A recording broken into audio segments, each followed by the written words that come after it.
Puerto Rico, a Caribbean island with a GDP of $117 billion, is famously known for its paradisiacal landscapes, Latin culture, and its complex political status as an unincorporated territory of the United States for over a century. Although it is a free associated state with autonomy to draft its own constitution and manage local laws, Puerto Rico does not participate in the political decisions of the United States. Its 3.2 million residents cannot vote in presidential elections and have very limited representation in Congress, despite paying federal taxes. As a result, resentment over the island's status has grown for decades, sparking a debate about the identity and future of Puerto Ricans, with positions both in favor of independence and full incorporation as an American state. However, Puerto Rico faces numerous barriers to achieving either of these alternatives, with internal disagreements over the island's ideal future and hesitations from the United States about officially incorporating it. In this video, we will explore why the United States refuses to make Puerto Rico a state and what potential challenges are associated with this situation. To understand Puerto Rico's current condition, it is essential to explore the historical and political factors that can explain the United States' motivations for not officially recognizing Puerto Rico as a state. This requires looking back to 1508, when Spanish colonization began in Puerto Rico, establishing a government on the island and naming it San Juan Bautista. Like other Caribbean colonies such as Cuba and Haiti, the colonizers implemented the encomienda system, distributing land for agricultural production and gold extraction. The Taíno natives, the island's indigenous population, were forced to work under terrible conditions, being decimated by labor conditions and diseases brought by Europeans, such as smallpox, which led to the extinction of nearly 90% of the population in less than 3 decades. From the mid-16th century, with increasing threats from other European empires, Spain recognized Puerto Rico's strategic importance as a defense point and commercial route in the Caribbean. As a result, military fortifications were built to protect the island from Dutch, French, and British invaders, making Puerto Rico a crucial point for Spanish trade routes between the Americas and Europe. In the 19th century, the desire for greater autonomy and even independence began to grow among the island's inhabitants. In 1808, Napoleon Bonaparte invaded Spain, creating significant instability in the Spanish Empire. Consequently, many Spanish colonies, including Puerto Rico, questioned their ties to Spain.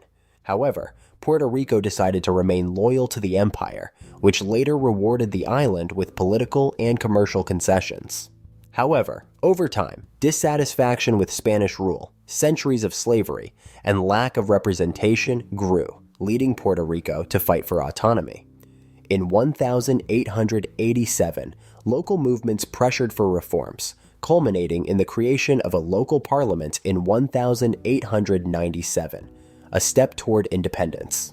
This independence, however, was never achieved by the island, as in 1898, the Spanish-American War broke out after a series of events that involved the United States in the independent struggles of Spain's Caribbean colonies, following the sinking of the U.S. Navy ship, USS Maine, in the port of Havana, Cuba, in 1898. This situation led to a direct war between Spain and the United States in April of that year, forcing a Spanish surrender within 8 months of conflict, also marking the end of Spain's 400-year empire in the Caribbean, as Spain ceded territories like Cuba, Guam, Puerto Rico, and the Philippines to the U.S. However, while regions like Cuba gained independence after the Spanish defeat, Puerto Rico and Guam became American territories. The American presence in Puerto Rico initially reflected an expansionist strategy driven by military and economic interests. The island's location in the Caribbean was crucial for the United States, offering a strategic point to control trade routes and maintain a position of power near the Panama Canal, which was completed in 1914. Puerto Rico's possession provided protection against European influence in the Caribbean, as well as establishing an outpost that helped protect the growing American trade routes in Latin America and between the Atlantic and Pacific Oceans. This raises the question of why Puerto Rico is not a state of the United States. First, it is worth noting that Puerto Rican administration remained centralized, with Washington controlling the island's laws and government until the establishment of a new administration in the early 20th century. In 1900, the Foraker Act was enacted, allowing the establishment of a civilian government in Puerto Rico, where governance was partially autonomous but with strong American influence. During World War I, with the United States' involvement in the conflict, the U.S. military needed human capital. To meet this demand, Congress passed the Jones-Shafroth Act in 1917, granting U.S. citizenship to Puerto Ricans. This legislative step paved the way for the formalization of Puerto Rico's political status as a free associated state in 1952, with its own constitution and limited political autonomy, granting it a status of limited self-governance. This political configuration continues to be intensely debated, as Puerto Ricans have limited representation in Congress and remain without participation in U.S. presidential elections, even though they fulfill certain tax obligations.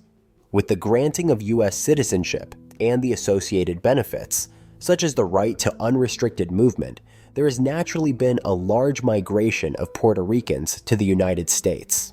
Between the late 1940s and early 1960s, around 500,000 Puerto Ricans moved to the United States in search of better living conditions, primarily in cities such as New York, Chicago, and Philadelphia. This migration was fueled by Puerto Rico's economic situation, marked by limited industrial infrastructure and high poverty levels, resulting in a workforce with low qualifications and economic difficulties.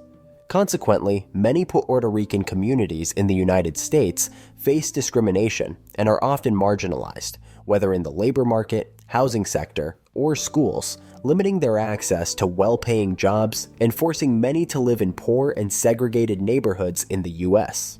These issues have created a political dilemma regarding whether Puerto Rico should become an American state, with the Puerto Rican population itself divided on the possibility of statehood.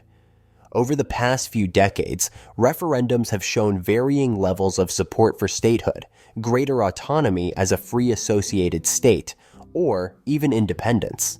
In 2020, for example, a referendum on Puerto Rico's status was held, where 52% voted in favor of becoming a U.S. state. However, since the power to grant statehood lies with the U.S. Congress, the territory was not integrated. While both political parties support Puerto Rico's self-determination, there is a particular concern within the Republican Party that adding Puerto Rico as a state would alter the balance of power in Congress by increasing the representation of Hispanic and Latin voices.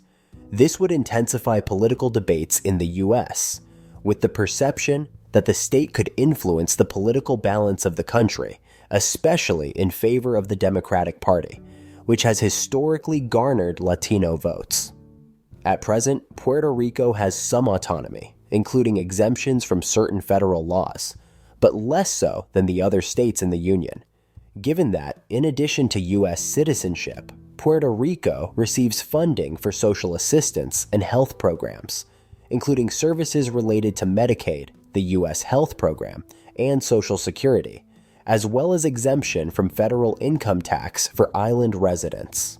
On November 5, 2024, another referendum was held, where 57% voted for statehood, 31% for independence, and 12% chose independence with free association. It is important to note that the latter option is different from Puerto Rico's current status, which is a territory with free associated state status, but under the sovereign control of the United States. Freely associated states, such as Micronesia, Palau, and the Marshall Islands, however, have special sovereignty agreements with the United States called the Compact of Free Association. These agreements, established in 1986, ensure full independence, allowing these countries to be sovereign in both internal and external policy, with the right to establish diplomatic relations and participate as full members of international organizations such as the UN. In return, the U.S. provides military protection, financial assistance, and access to certain federal programs, while the inhabitants of these states can live, study, and work in the United States without the need for a visa, though they do not hold U.S. citizenship. The outcome of the most recent referendum reflects the division of public opinion regarding Puerto Rico's status under American control. In a hypothetical scenario of independence, the region would lose many of the incentives provided by Washington, including laws offering significant tax incentives for service exporting businesses, for example. This means Puerto Rico remains more attractive to American companies seeking tax relief, including tech giants like Microsoft, Amazon, and Google, which operate locally. It is also worth noting that if it became a U.S. state, Puerto Rico would likely receive more federal funding, which could represent an additional cost for the U.S. government. Puerto Rico has been facing economic challenges, such as a high poverty rate affecting 40% of its population and significant public debt, raising concerns about the financial impact of a potential move to statehood. These factors are a frequent source of concern for many Americans and Puerto Ricans who weigh the pros and cons of transforming Puerto Rico's political status. This issue is compounded by the fact that Puerto Rico has its own cultural identity, with Spanish as the main language, and a cultural heritage shaped over 4 centuries. For this reason, some fear that, by becoming a state, this identity could be gradually sidelined and replaced by the American one, with the perspective that the state would face federal policies that may not adequately reflect its cultural needs. Therefore, for almost a century, Puerto Rico has remained in a sort of political vacuum as a freely associated state, which directly implies some benefits and contradictions that affect the public opinion of Puerto Ricans regarding the island and its people's subjugation under foreign rule for more than 500 years. Thus, many factors contribute to the impossibility of Puerto Rico's annexation as an American state, including the indecision of its own population. Therefore, it is important for Puerto Rico to reach a consensus on which path to take, choosing the most beneficial option for its people. But what about you? If you were Puerto Rican, would you vote for Puerto Rico to officially become a state of the United States, or would you vote for full independence? Leave your opinion in the comments below. Thank you very much for watching until the end, and I'll see you in the next video.